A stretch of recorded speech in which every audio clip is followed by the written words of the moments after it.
წყალი დედამიწის ერთ-ერთი ყველაზე ძლიერი ძალაა, თითქოს მშვიდი და უმნიშვნელო, მაგრამ რეალურად ის ცვლის მთებს, არღვევს ქანებს და ქმნის ახალ სიცოცხლეს. როცა წვიმა ეცემა მიწას, წყლის ნაწილი მიედინება მდინარეებში, ნაწილი ორთქლდება, ხოლო ნაწილი იწყებს ყველაზე საინტერესო მოგზაურობას, ქანებში შეღწევის გზას. პირველი ნაბიჯი ამ პროცესშია ინფილტრაცია, როცა წყალი ნელა აღწევს ნიადაგსა და ზედაპირულ ბზარებში.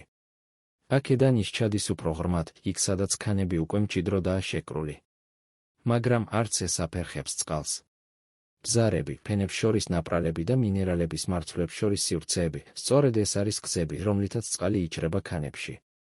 დროთა განმავლობაში, წნევის, ტემპერატურისა და ქიმიური რეაქციების ზემოქმედებით, წყალი იწყებს ქანების დაშლას.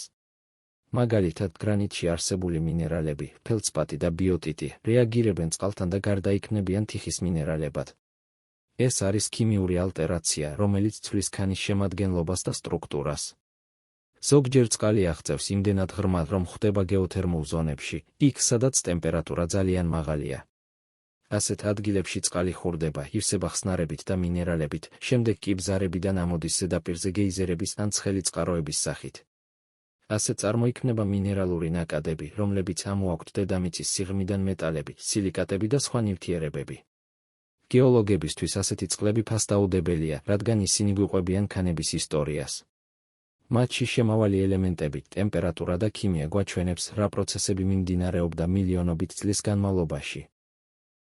საბოლოოდ, როცა წყალი აორთქლდება ან ისევ ზღვაში ბრუნდება, ციკლი არასდროს მთავრდება, იწყება თავიდან.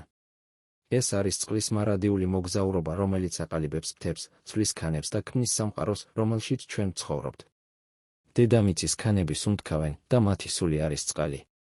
გამოიწერე გეოკორი და გააზიარე, რათა ბევრმა გაიგოს ჩვენი დედამიწის შესახებ. თუ გაქვთ კითხვები, შეგიძლიათ დაწეროთ კომენტარებში.